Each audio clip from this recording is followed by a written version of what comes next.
नमस्ते दोस्तों, मैं आपका दिल से स्वागत करती हूँ। दोस्तों, एक बार फिर वह शख्स अपने शाहाना अंदाज में चलता हुआ जेल की कोठरी में दाखिल हुआ और मैं गुस्से और नफरत से उसे देख रही थी। बेशर्म बहया कैसे मासूम जवान लड़कियों का कत्ल करके भी शान और शौकत से जेल चला आता है। शर्म तो छू के नहीं गुजरी इसे। मैंने धीरे से शिखर से कहा तो शिखर के चेहरे पर भी मुस्कुराहट आ गई, लेकिन अगले ही पल उस खूबसूरत जवान मर्द ने पलट के बड़ी गहरी निगाहों से मुझे देखा, जैसे उसने मेरी बात सुन ली हो। उसकी निगाहों में ना जाने ऐसा क्या था कि मेरी रीढ़ की हड्डी भी सनसना उठी। ना चाहते हुए भी मैं चेहरा फेर गई और उसे कोठरी में बंद कर दिया गया। तुम्हें क्या लगता है यह यहाँ कितने दिन रहेगा? शिखर मुझसे सवाल पूछ रहा था। मैंने कंधे उचका दिए। हफ्ता 10 दिन भी गुजार लेता है तो बड़ी बात है। कानून अमीरों के लिए भला कहाँ होता है। इस बार भी सुना है कि एक 19 साल की लड़की को कत्ल किया है, लेकिन देखना 19 दिन भी बड़ी मुश्किल जेल में रहेगा। कोई ना कोई इसे छुड़वाने के लिए आ जाएगा। पैसे का जादू चलता है भाई। मैंने गहरी सांस ली और आगे की तरफ बढ़ गई। हमारे जेल में ना जाने कितने ऐसे कैदी थे जो बेगुनाह थे। उन पर झूठे मुकदमे थे और यह बात जानते हुए भी हम उन्हें आजाद नहीं कर सकते थे, क्योंकि उनका कोई जमानती बनने को तैयार नहीं था। कोई उन पर पैसे लगाने को तैयार नहीं था, ना ही उनका केस आगे बढ़ा था। लेकिन यह इंसान जो बार बार अपनी जवान और खूबसूरत बीवियों को शादी की रात मौत के घाट उतारता था, यह 10-12 दिन जेल की सलाखों में रह के बाइज्जत बरी होकर निकल जाता था। दुनिया के आगे फिर निर्दोष हो जाता और कोई पूछने वाला ना होता। अभी भी अपनी चौथी बीवी के कत्ल में पुलिस स्टेशन आया था और मुझे यह बात बहुत अच्छी तरह मालूम थी कि जल्दी कोई ना कोई इसे छुड़वा लेगा। ना जाने क्यों मुझे उसे देखते ही एक चिढ़ और नफरत का एहसास होता था। कोई इतना दरिंदा कैसे हो सकता है? फिर वही हुआ जो मुझे पहले से मालूम था। बड़ी मुश्किल से 10 दिन ही गुजरे थे और मैडम ने मुझे अपने कमरे में बुला लिया। मैं जानती थी मुझे क्यों बुलाया गया है। अर्जुन के खिलाफ उसका जुर्म साबित नहीं हो सका था, इसलिए उसे आजाद करने का आर्डर आ गया था। मैडम ने मुझे अपने कमरे में बुलाया, अर्जुन की सारी चीजें दी, कहने लगी जाओ और जाकर उसे आजाद कर दो। अजीब मुसीबत आदमी है यह। हर थोड़े दिन के बाद जेल की सलाखों के पीछे आता है और फिर ना जाने कैसे आजाद भी हो जाता है। लगता है काफी सोर्सेज है इसके, वरना बार बार कत्ल के जुर्म में जेल की सलाखों के पीछे आना फिर आजाद हो जाना कोई आम बात तो नहीं है। मैडम साहिबा को शायद बहुत गुस्सा आ रहा था, क्योंकि हर बार इस कैदी के पीछे उन्हें बहुत ज्यादा मेहनत करनी पड़ती थी। हर बार इतनी छानबीन करना कि उसको आगे तक ले जाना और फिर बीच से ही उसका बाइज्जत बरी हो जाना। यह सब अब मैडम साहिबा को गुस्सा दिलाने लगा था। हैरान तो मैं भी थी कि यह क्या माजरा है, लेकिन मेरी नौकरी जरा छोटे पद पर थी, इसलिए मैं ज्यादा नहीं बोलती थी। एकमात्र इस पूरे पुलिस स्टेशन में एक शिखर था जिसे मेरी थोड़ी बहुत बातचीत थी और मैं अपने दिल की बात उससे कह दिया करती थी। मैंने अर्जुन की सारी चीजें उठाई, एक नजर उन चीजों पर डाली। कीमती घड़ी, बैंक कार्ड्स और पैसों से भरा वॉलेट। मैं उसकी किस्मत पर हैरान थी। किस्मत उस पर दिल खोल के मेहरबान थी और एक मैं थी जो सारा दिन नौकरी करने के बावजूद भी जरूरी चीजों के लिए भी परेशान रहती थी। मैंने वो सारी चीजें उठाई और हवालात में बंद उसके पास पहुंच गई। जैसे ही मैंने उसके हवाले उसकी चीजें की और उसे बताया कि वह बाइज्जत बरी हो गया है, तो उसके चेहरे पर एक धीमी सी मुस्कुराहट आ गई।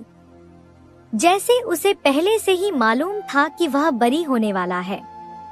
उसकी मुस्कुराहट ने मुझे काफी गुस्सा दिलाया था, लेकिन मैंने खुद पर काबू पाया और पूछा कि इतना क्यों मुस्कुरा रहे हो? कौन सा अवार्ड दे दिया सरकार ने तुम्हें जो चेहरे पर इतनी हंसी आ रही है? शर्म नहीं आती बार बार जेल आते हुए और फिर इतनी ढिठाई का दिखावा करते हुए यहाँ से बरी होकर जाते हो?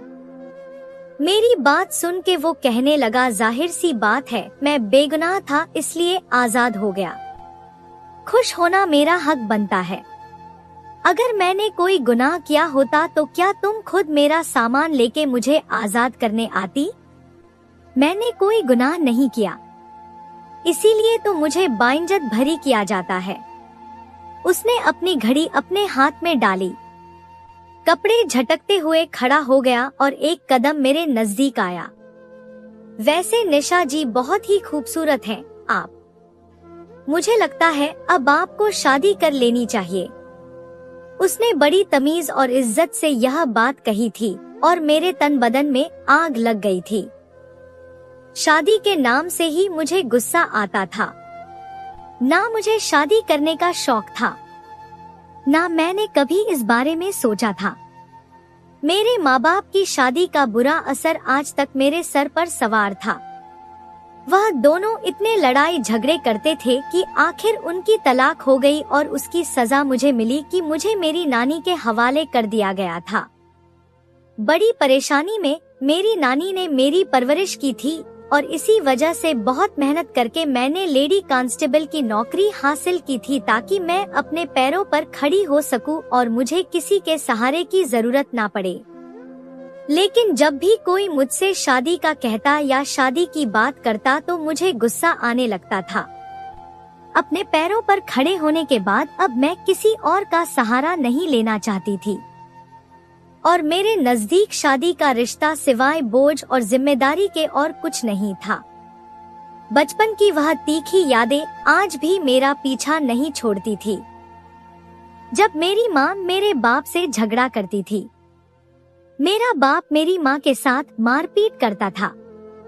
बात इतनी बढ़ती थी कि पड़ोसी आ जाते थे, कभी नाना नानी खुद चले आते थे।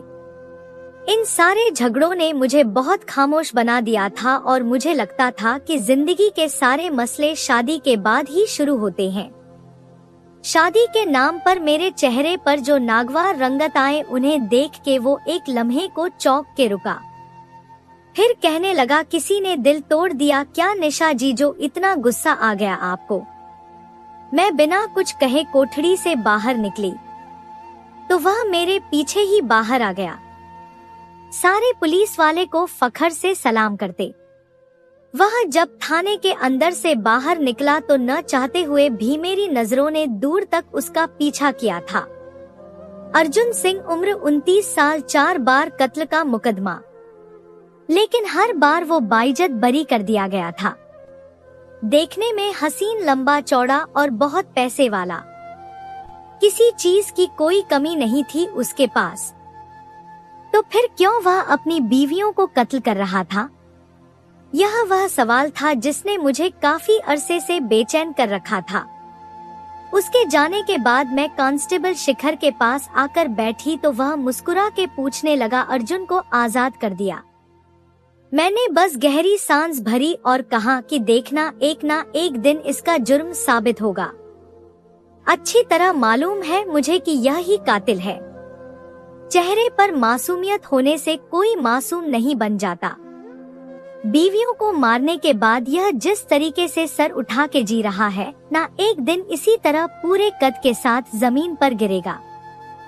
शिखर कहने लगा, मालूम तो सभी को है, लेकिन जुर्म साबित हो तभी तो उसे सजा मिलेगी ना जाने कैसे कत्ल करता है कि इसके खिलाफ ना कोई सबूत मिलता है ना कोई गवाह। इसके ससुराल वाले भी ज्यादा देर इसके आगे टिक नहीं पाते।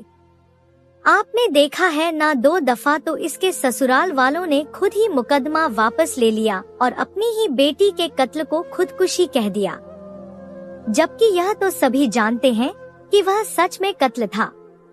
ऊपर से इसके पैसे ने हर बार केस को दबाया है। यह कुछ दिनों के बाद फिर एक और कत्ल करके यहाँ आएगा और हमें फिर इसकी ऐसी आव भगत करनी पड़ेगी। ऐसे लगता है मुजरिम नहीं है बल्कि प्राइम मिनिस्टर है। आगे पीछे फिरते रहो, जी हजूरी करते रहो। शिखर ने बहुत मुंह बना के यह बात कही थी और मुझे हंसी आ गई थी। वाकई जब भी अर्जुन जेल की सलाखों के पीछे होता था तो हमें बहुत ज्यादा चौकन्ना रहना पड़ता था, क्योंकि उसके ताल्लुकात इतने ज्यादा थे कि अगर उसे किसी भी चीज की कोई तकलीफ होती थी तो फौरन ऊपर से फोन आ जाता था और पूरे पुलिस स्टेशन की खिंचाई हो जाती थी। शिखर कहने लगा, अगर किसी तरह इसका कत्ल साबित हो जाए ना, फिर मजा आएगा। शिखर की बात सुनकर मैं सोच में पड़ गई। वाकई अगर यह केस हल हो जाता तो इस केस को हल करने वाले की भी बड़ी वाहवाह होती और साथ ही एक शातिर मुजरिम भी पकड़ा जाता। मुझे सोच में डूबा देख के शिखर हंसते हुए कहने लगा, तुम क्यों उससे शादी नहीं कर लेती? तुम्हें मारना इतना आसान नहीं है। अलबत्ता उसका राज जरूर खुल जाएगा। फाइलें उठाकर वह अपनी बात करता मैडम के पास चला गया और मैं पूरी तरह उछल गई थी।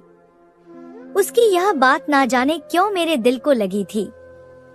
वाकई में ना सिर्फ एक मुजरिम को पकड़ सकती थी बल्कि मुझे इस तरह से तरक्की करने का भी एक मौका मिल जाता। मैं बहुत अरसे से लेडी कांस्टेबल ही थी और अब मैं चाहती थी कि मैं तरक्की करूं और आगे बढ़ूं। शादी जैसे रिश्ते से मुझे कोई दिली लगाव नहीं था, ना मुझे शादी का शौक था, लेकिन अगर एक शादी के बदले में मेरा फ्यूचर संवर सकता था तो इससे बड़ी आसान बात और क्या हो सकती थी। शिखर ने तो शायद यह बात मजाक में कही थी, लेकिन यह बात अब मेरे दिल में उतर चुकी थी। मेरी नौकरी खत्म हुई तो मैं उस एरिया में पहुंच गई जहां शिखर का बड़ा सा घर था। मैंने एक बार पास पड़ोस वालों से बातचीत शुरू की, लेकिन सबका यही कहना था कि वह बहुत अच्छा और सुलझा हुआ इंसान है। ना जाने किस तरह से उसकी बीवियां शादी की पहली रात ही मर जाती हैं। पास पड़ोस वालों को तो उस पर हरगिज भी कोई शक नहीं था। फिर मैंने चोरी चुपके उसके घर के नौकरों से पूछताछ शुरू की तो उन्होंने भी यही बताया कि साहब तो बहुत अच्छे हैं, बहुत मोहब्बत से बीवियों को विदा करवा के लाते हैं। ना जाने कैसे उनका कत्ल होता है, यह बात हमें भी नहीं मालूम। साहब की शादी वाले दिन हम खुद पूरा घर सजाते हैं। साहब की हर एक छोटी से छोटी चीज का ख्याल रखते हैं और बहुत खर्चा करके दुल्हनों को विदा करवा कर लाते हैं। लेकिन शायद उनकी बदनसीबी है कि उनके हिस्से में ज्यादा दिन की खुशियां नहीं है। एक बार फिर वही सारे सवालों के जवाब सुन के मैं वापस अपने घर लौट के आई। लेकिन अगले दिन पुलिस स्टेशन के बाहर मुझे अर्जुन खड़ा नजर आया। उसे देख के मैं चौंकी तो उसने इशारे से मुझे अपने पास बुलाया। मैं हैरानी से उसके नजदीक पहुंची तो वो मुस्कुराते हुए बोला, क्या बात है कांस्टेबल साहिबा, फिर से हमारे खिलाफ जांच शुरू कर दी है क्या आपने? बड़ी गहरी निगाहों से वो मेरा जायजा ले रहा था और मैं चौंक गई थी। यानी उसे पता चल गया था कि मैं उसके बारे में पूछताछ कर रही थी। मुझसे कोई जवाब ना बन पड़ा तो मैंने फौरन कह दिया कि हाँ, शादी करने से पहले जानकारी तो लेनी पड़ती है ना, ऐसे ही तो किसी से शादी नहीं की जाती। मेरी बात सुनकर वो हैरान हुआ, अपनी बड़ी बड़ी आंखों से मुझे देखने लगा। शादी? कल तक तो आपको शादी के नाम पर गुस्सा आ रहा था, आज आप शादी की बात कर रही हैं। वो बड़ी बेयकीनी से मुझे देख रहा था। मैं मुस्कुराई। मैंने कहा, मैं 25 साल की खूबसूरत लड़की हूँ, नौकरी करती हूँ, अपने पैरों पर खड़ी हूँ, जिंदगी में सब कुछ मुझे मिल गया है, बस एक लाइफ पार्टनर की कमी है। सोच रही हूँ कि शादी कर लूं। अच्छा, तो फिर मेरे बारे में पूछताछ क्यों कर रही थी? वो सीने पर हाथ बांधे गहरी निगाहों से मुझे तक रहा था और मुझे ना जाने क्यों घबराहट हो रही थी। उसकी आंखों में अजीब सी चुभन थी, नजरों में ऐसी तपिश थी कि मुझे अपना वजूद पिघलता हुआ महसूस हो रहा था। शादी के लिए दूल्हा भी तो चाहिए होता है ना। इसीलिए मैंने सोचा कि क्यों ना किसी अमीर और पढ़े लिखे इंसान से शादी करूं। और फिर आपका और मेरा तो बड़ा गहरा ताल्लुक है, कितने अरसे से हम एक दूसरे को जानते हैं। और फिर आपका यह गम भी खत्म हो जाएगा कि आपकी कोई शादी पूरी नहीं हो सकी, क्योंकि मुझे मारना इतना आसान तो नहीं होगा। अपनी बात पूरी करके मैं धीरे से मुस्कुराई थी और वह हैरत से मुझे देखता रह गया था। आपका मतलब है कि आप मुझसे शादी करना चाहती हैं? आपकी नजर में तो मैं कातिल हूँ ना? उसकी बात पर मैं जोर से हंसी और कहा कि मेरे समझने से क्या होता है, ना आप कातिल साबित हुए हैं, ना आपको सजा हुई है, तो फिर किसी के भी कहने या समझने से कुछ नहीं होता और आपको बाइंजत भी बरी किया गया है। मुझे लगता है कि आपसे शादी करके मेरा फ्यूचर सही हो जाएगा। वैसे भी मुझ जैसी अनाथ लड़की को ब्याह के ले जाने के लिए कोई राजकुमार तो नहीं आएगा ना, तो मुझे खुद ही अपने लिए रिश्ता तलाश करना था। इसलिए मुझे आप एक अच्छा ऑप्शन नजर आ रहे हैं। उसने सर से पांव तक मुझे देखा, कहने लगा, मुझे खुशी होगी अगर मेरी बीवी आप जैसी होनहार और काबिल पुलिस वाली हो। मुझे आपसे शादी करने में कोई ऐतराज नहीं है। वो इतनी आसानी से राजी हुआ था कि मैं हैरान रह गई थी। ना मेरे आगे पीछे कोई था, ना उसके आगे पीछे। वो अपने घर में अकेला रहता था। उसकी फैमिली में उसका एक छोटा भाई था, लेकिन वह दूसरे शहर में रहता था। इसलिए उसने सादगी से अगले ही दिन मुझसे शादी की बात की। पहले तो मैं हैरान हुई कि इतनी जल्दबाजी में, लेकिन उसे शायद ज्यादा जल्दी थी। उसके कहने पर मैं भी राजी हो गई और मैंने खामोशी के साथ उसके साथ शादी कर लिया। फिर वह मुझे अपने बड़े से बंगले पर ले आया। मैंने शिखर को अपने इस शादी के बारे में आगाह कर दिया था, क्योंकि मुझे मालूम था कि अगर वह सीरियल किलर है तो अपनी फितरत से बाज नहीं आएगा और मुझे कत्ल करने की कोशिश जरूर करेगा। सीरियल किलर कभी भी कोई मौका नहीं जाने देते और ना ही वह अपना इमेज खराब करते हैं। इसलिए मुझे यकीन था कि अगर मेरे पति को कुछ करना है तो वह शादी की पहली रात ही करेगा।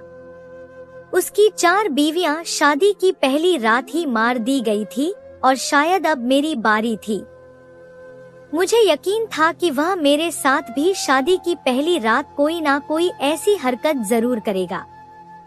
मैं दुल्हन बनी उसके कमरे में बैठी थी। दिल में अजीब अजीब ख्याल आ रहे थे। कभी लगता था कि मैंने यह फैसला करके ठीक किया है, कभी लगता था मुझे यह रिस्क नहीं लेना चाहिए था। मैंने अपनी जिंदगी को खुद अपने हाथों से दांव पर लगाया था। या तो आज मैं इस केस को पूरी तरह हल कर लेती या फिर अपनी जान गंवा देती। इसका फैसला तो आने वाला वक्त करने वाला था। आम लड़कियों की तरह दुल्हन बनकर मेरे दिल में जज्बात नहीं उमड़ रहे थे, बल्कि अजीब सा एहसास जाग रहा था कि आने वाले लम्हों में क्या होगा। शादी ना मेरे लिए पहली खुशी थी और ना ही आज की रात किसी खुशी का एहसास था। कुछ घड़ियां गुजरी, कमरे का दरवाजा खुला। अर्जुन कमरे में दाखिल हुआ। उसने कमरे का दरवाजा लॉक किया। छोटे छोटे कदम उठाता मेरे करीब आ गया। उसके हर कदम पे मेरे दिल की धड़कनों की रफ्तार में बेइंतहा तेजी आ चुकी थी। मैं गौर से उसका जायजा ले रही थी कि उसके पास कोई ऐसी चीज तो नहीं है जिससे वह वार कर दे, कुछ ऐसा तो नहीं जो मेरे कत्ल का वजह बन जाए। वो मेरे नजदीक आकर बैठा, मुंह दिखाई का तोहफा निकाल के मेरे हाथ में पहना दिया। वो एक खूबसूरत सी घड़ी थी जिसे देख के मैं हैरान रह गई। मैंने कभी नहीं सोचा था कि कोई मुंह दिखाई के तोहफे में घड़ी भी दे सकता है, लेकिन वह एक कीमती घड़ी थी। मैं हैरत से घड़ी को देख रही थी कि अर्जुन की आवाज गूंजी। वो मेरे बहुत नजदीक बैठा मुझसे ही बात कर रहा था। कहने लगा, तुम्हारा वक्त बदलने वाला है, इसलिए मैंने तुम्हें यह घड़ी तोहफे में दी है। तुमसे पहले भी मैंने अपनी हर बीवी को घड़ी ही गिफ्ट की थी। यह कहते हुए वह धीरे से मुस्कुराया और मुझे यकीन हो गया कि सच में वह कोई सीरियल किलर है। कम से कम उसके जुमलों से तो ऐसा ही मालूम हो रहा था। कुछ देर वो मुझसे ऐसी ही बातें करता रहा। फिर चेंज करने के लिए वॉशरूम में गया तो मैंने मौके का फौरन से फायदा उठाया। कमरे में जल्दी से 2-3 जगह छोटे छोटे कैमरे लगा दिए। उनके बारे में मैं पहले ही शिखर को बता चुकी थी। फिर अर्जुन वॉशरूम से बाहर आया।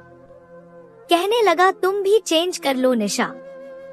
आज की रात मैं तुम्हें हरगिज भी परेशान नहीं करूंगा, क्योंकि मैंने मन्नत मांगी थी कि इसलिए मैं बाहर लाउंज में जा रहा हूँ। मैं चाहता हूँ कि तुम्हारे साथ मेरी यह शादी कामयाब हो और तुम्हें कोई नुकसान ना पहुँचे। तुम सुकून से सो जाओ, सुबह मुलाकात होगी। यह कह के वह बाहर निकल गया और मैं सोच में पड़ गई।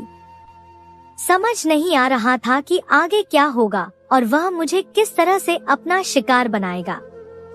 वह तो मन्नत का कहकर कमरे से ही चला गया था। मैंने कपड़ा बदल लिया। वापस आकर बिस्तर पर लेटी तो नींद मेरी आंखों से कोसों दूर थी। मैंने शिखर को मैसेज किया, उसे सारी बात बता दी, जिसे सुनकर वह भी हैरान हुआ। कहने लगा, सोने की जरूरत नहीं है, बल्कि चौकन्ना रहना। किसी भी पल वह हमला कर सकता है। ऐसे मर्द बहुत ही ज्यादा शातिर होते हैं। मुझे तो लगता है उसके साथ कोई जानी मसला होगा। इतनी दौलत जायदाद है, खुद अकेला रहता है। जाहिर सी बात है इंसान दिमागी मरीज हो जाता है। शिखर ने मुझे और डराने का ही काम किया था। खैर, मैं पुलिस वाली थी। इतनी आसानी से कोई मुझ पर हमला नहीं कर सकता था। इसी बात की मुझे तसल्ली थी कि मैंने ट्रेनिंग ले रखी थी। धीरे धीरे घड़ी की सुइयां आगे बढ़ती गई। रात बीतती चली गई। मेरी कलाई पर भी अब भी वह घड़ी बंधी हुई थी जो मुंह दिखाई पर मेरे पति ने मुझे दी थी। ऐसी ही सुबह हो गई। सुबह का सूरज निकल गया। जैसे ही सूरज की किरणें खिड़की से कमरे में आई तो मेरे दिल को सुकून आ गया। एक बेचैनी की जो कैफियत थी वह खत्म हो गई कि मेरे साथ शादी की रात वह जुल्म नहीं हुआ था जो मुझसे पहले 4 लड़कियों के साथ हो चुका था। मैंने मुंह हाथ धोया, फिर वापस कमरे में आई, लेकिन कमरे में कदम रखते ही मेरे होश उड़े थे, क्योंकि बेड पे कोई बैठा हुआ था। उसकी पीठ मेरी जानिब थी, लेकिन मैं बहुत जल्दी यह समझ गई थी कि वह मेरा पति नहीं है, बल्कि वह कोई और है। मेरी आहट पर उसने पलट के मुझे देखा तो मुझे फौरन समझ में आ गया कि वो मेरे पति का छोटा भाई था, क्योंकि उसकी शक्ल हूबहू मेरे पति जैसी थी। मुझे देख के मुस्कुराया, बोला, भाभी कैसी हैं आप? भाई ने मुझे बताया ही नहीं था शादी का।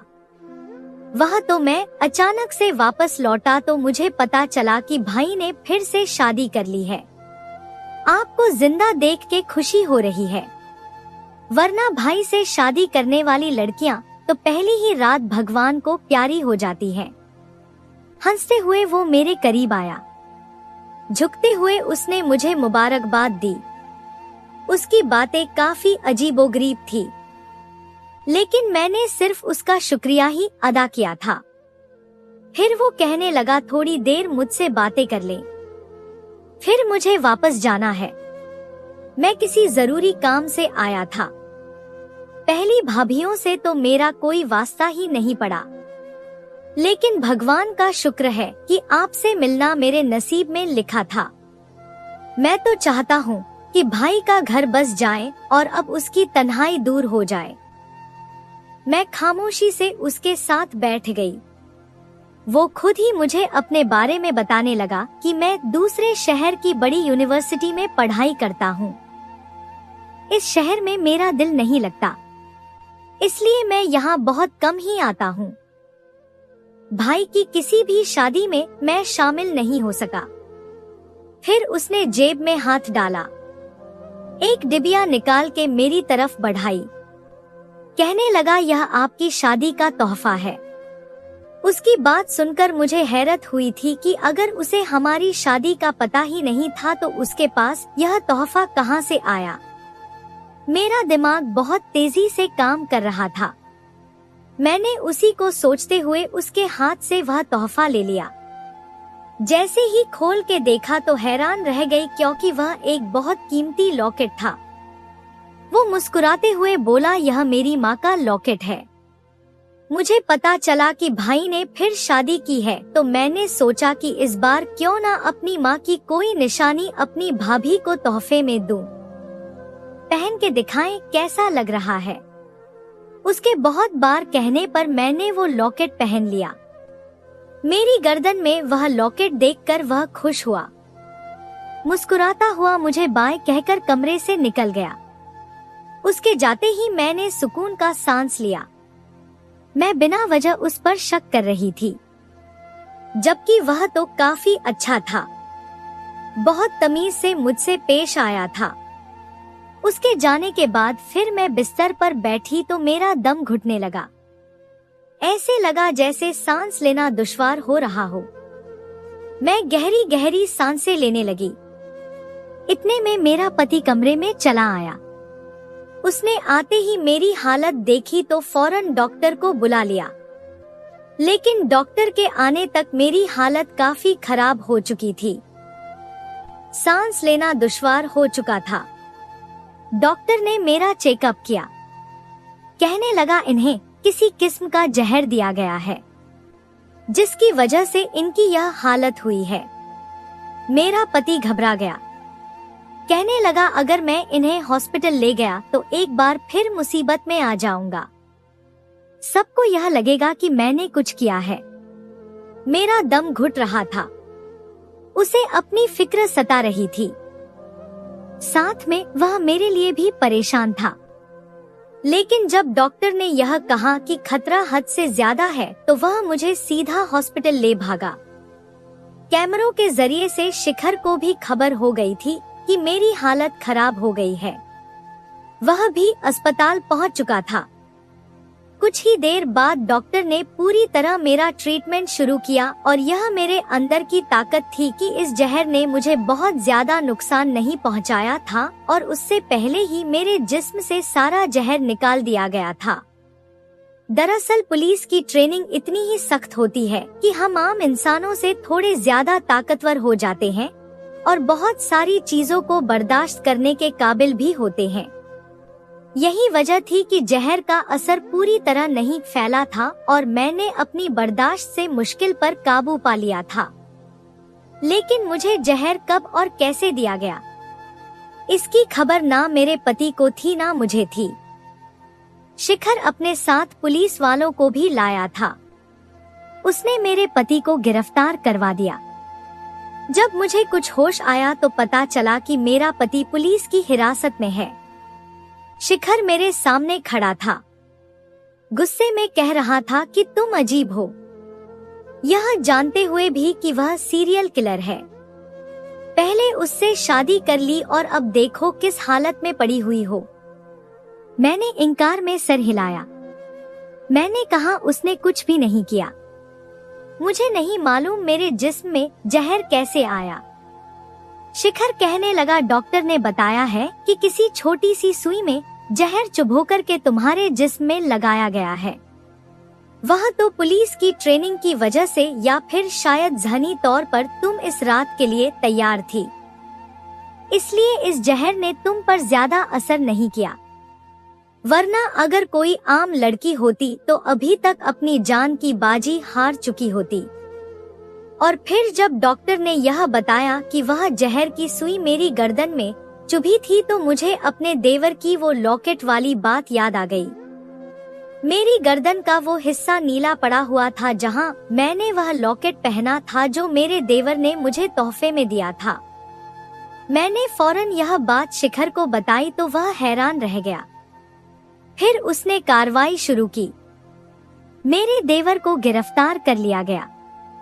वह दूसरे शहर जाने के लिए निकल चुका था, लेकिन पुलिस की टीम ने उसे धर लिया था। फिर काफी देर तक उसके साथ पूछताछ होती रही और जब उसके साथ सख्ती बढ़ती गई तो उसने अपना मुंह खोल दिया और इस केस का खुलासा हो गया जो इतना ज्यादा भयानक था कि शायद सोच से भी बाहर था। अर्जुन की बीवियों को मारने वाला अर्जुन नहीं, बल्कि उसका छोटा भाई था, जो अपने भाई की नफरत में पूरी तरह पागल हो चुका था। अर्जुन को अंदाजा था कि उसका भाई उसे पसंद नहीं करता, इसलिए उसने उसकी रहने का व्यवस्था अलग कर दी थी।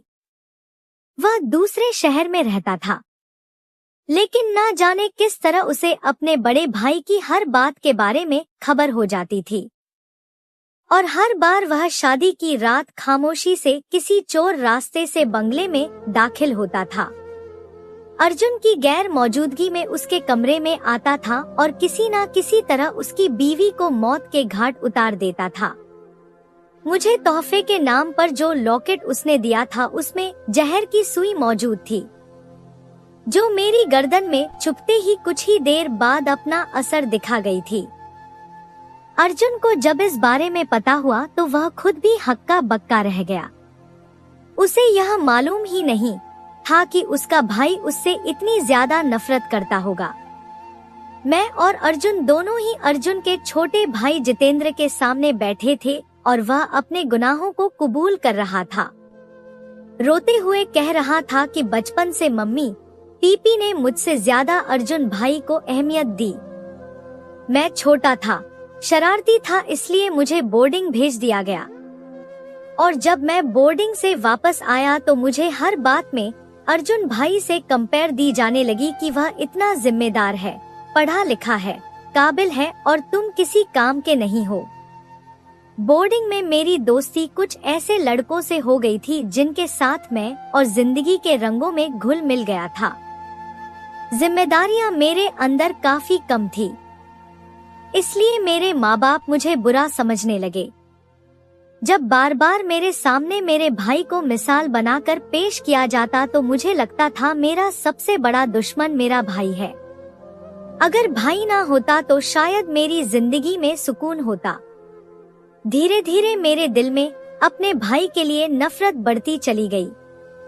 माँ बाप का देहांत हुआ तो सब कुछ मेरे भाई के हाथ आ गया। भाई ने कहा कि जब तक तुम्हारा कॉलेज खत्म नहीं हो जाता, यूनिवर्सिटी पूरी नहीं होती, तुम कारोबार में हाथ नहीं डालना बल्कि अपनी पढ़ाई पर ध्यान देना। और फिर उन्होंने मुझे बड़ी यूनिवर्सिटी में पढ़ाने के नाम पर दूसरे शहर भेज दिया और खुद सारे कारोबार पर कब्जा कर। इसीलिए मैंने तय कर लिया था कि मैं कभी उन्हें सुकून की जिंदगी नहीं जीने दूंगा।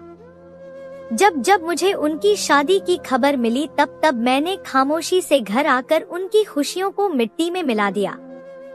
अगर भाई के बहुत ज्यादा ताल्लुकात ना होते या फिर उनका किरदार अच्छा ना होता तो अभी तक तो वह फांसी चढ़ चुके होते, लेकिन यह उनके ताल्लुकात थे कि वह हमेशा बाइज्जत बरी होते चले गए। मैंने सोचा था इस बार पुलिस वाली को मारूंगा तो यकीनन भाई को सजा हो जाएगी, लेकिन मेरी बदकिस्मती थी कि इस बार तुम बच गई और मेरा राज खुल गया। यह कहकर जितेंद्र रोने लगा। अर्जुन भी आंसू बहाने लगे। शायद यह सब कुछ उन्होंने कल्पना भी नहीं किया था। कोई कैसे सोच सकता है कि उसका अपना छोटा सगा भाई उसके साथ ऐसा करेगा। वह कहने लगे, तुम मेरे छोटे भाई हो, मैं तुमसे मोहब्बत करता हूँ। मैं नहीं चाहता था कि तुम्हें जिम्मेदारियों में उलझा के तुम्हें पढ़ाई से दूर कर दूं। जिस वक्त हमारे माँ बाप का देहांत हुआ उस वक्त मैं ग्रेजुएशन में था। मेरी पढ़ाई सिर्फ इसलिए अधूरी रह गई क्योंकि मुझ पर पापा के कारोबार की सारी जिम्मेदारी आ गई थी और मुझे इस बात का बहुत अफसोस रहा कि मैं अपना मास्टर्स पूरा ना कर सका। मुझे अपना ग्रेजुएशन छोड़ना पड़ा। मैं नहीं चाहता था कि मेरी तरह तुम्हारी भी पढ़ाई अधूरी रह जाए। मैं तुम्हारे सारे ख्वाबों को पूरा करना चाहता था। पापा ने भी तुम्हारे हवाले से यही ख्वाब देखा था कि तुम मास्टर्स करने के बाद अपना एक अलग पूरा कारोबार सेट करोगे और मैं उसी के इंतजाम में लगा हुआ था। बस इसीलिए मैंने तुम्हें कुछ वक्त के लिए कारोबार में आने के लिए मना किया था। लेकिन मुझे नहीं पता था कि तुम नफरत की आग में इतने अंधे हो जाओगे कि तुम्हें सही और गलत का फर्क भी नहीं पता चलेगा। मुझसे बदला लेने के लिए तुमने 4 मासूम लड़कियों की जान ले ली। वो तो भगवान का शुक्र है कि निशा की जान बच गई, वरना शायद मैं कभी खुद को माफ नहीं कर पाता। मेरे अंदर जो गिल्ट है वह मैं बयान भी नहीं कर सकता। मैंने कुछ भी गलत नहीं किया, लेकिन फिर भी हर कोई शक की निगाहों से मुझे देखता है। कभी कभी तो मैंने यह भी माना है कि मेरी बीवियों की मौत मेरी ही वजह से हुई है। ना वह मेरे साथ शादी करती, ना मौत के घाट उतरती। काश तुम यह सब करने के बजाय मुझसे सीधी तरह बात कर लेते। मैं खुद तुम्हें तुम्हारे सारे हक दे देता। मैं तुम्हें बताता कि मैं तुम्हारे लिए गाड़ियों का शोरूम खोल रहा हूँ। मैं जानता हूँ तुम्हें गाड़ियों का शौक है और तुम ऑटोमोबाइल इंडस्ट्री में ही काम करना चाहते हो। इसीलिए मैंने बाकायदा तुम्हारे लिए शोरूम्स खोलने का प्लान किया था। मगर मुझे क्या पता था कि तुम तो मुझे ही खत्म करने के प्लान बना रहे थे। जितेंद्र रोते हुए अर्जुन से फरियाद कर रहा था कि भाई मुझे बचा लो, वरना मुझे फांसी हो जाएगी। लेकिन अर्जुन ने उसे ना बचाने की कसम खा ली थी, क्योंकि उसने एक नहीं बल्कि 4 कीमती जानें ली थी। और अगर वक्त पर मुझे हॉस्पिटल ना पहुंचाया जाता तो शायद मेरी भी जान ना बच पाती। जितेंद्र का फैसला अदालत को करना था। मैं और अर्जुन वापस अपने घर लौट आए। अर्जुन ने मुझसे माफी मांगी। वो बहुत शर्मिंदा थे और मैं तो खुद उनसे ज्यादा बहुत शर्मिंदा थी कि मैंने उन्हें मुजरिम समझ रखा था, जबकि वह वाकई बेगुनाह थे। मैंने अर्जुन के साथ एक नई शादीशुदा जिंदगी की शुरुआत की, जिसके बाद मुझे एहसास हुआ कि मैंने हमेशा शादी के रिश्ते को गलत नजर से देखा था। शादी सिर्फ जिम्मेदारी और बोझ का ही नाम नहीं है, बल्कि यह इंसान की जिंदगी में अलग किस्म की खुशियों के रंग भी भर देता है। मेरी शादीशुदा जिंदगी ने मुझे सिखाया था कि किसी हमसफर का साथ होना कितना खूबसूरत एहसास होता है। मेरे माँ बाप के बीच जो भी झगड़े थे वह हर शादीशुदा जिंदगी में नहीं होते। मेरी माँ में सब्र की कमी थी और पापा गुस्से के तेज थे। यही वजह थी कि उनकी गाड़ी सही तरीके से ना चल सकी। लेकिन मैंने अर्जुन के साथ सब्र, मोहब्बत और ईमानदारी से अपना रिश्ता निभाना शुरू किया, तो मुझे एहसास हुआ कि यह रिश्ता कितना खूबसूरत है। और साथ ही इस बात का भी अंदाजा हो गया था कि अगर माँ बाप अपने बच्चों में भेदभाव करते हैं या फिर उनमें मुकाबले कायम करते हैं तो उसका कितना बुरा नुकसान होता है। अगर अर्जुन के माँ बाप जितेंद्र को बार बार अर्जुन की मिसाल ना देते, उसे यह ना कहते कि अर्जुन ज्यादा अच्छा है, ज्यादा काबिल है, तो शायद उसके दिल में अपने ही भाई के लिए नफरत ना पैदा होती, बल्कि वह अपने भाई से मोहब्बत करता और आज एक अच्छी जिंदगी गुजार रहा होता। माँ बाप से परवरिश में होने वाली मामूली सी गलतियाँ भी कभी कभार बहुत बड़ा नुकसान बन जाती हैं, जैसे जितेंद्र के साथ हुआ। आज वह जेल की सलाखों के पीछे है। उसका केस अदालत में चल रहा है और उसे कब क्या सजा मिले यह कोई भी नहीं जानता। अलबत्ता मेरी शादीशुदा जिंदगी है और एक बहुत अच्छे और खूबसूरत अंदाज में आगे बढ़ रही है और मैं बहुत खुश हूँ। तो दोस्तों, यह थी हमारी आज की कहानी।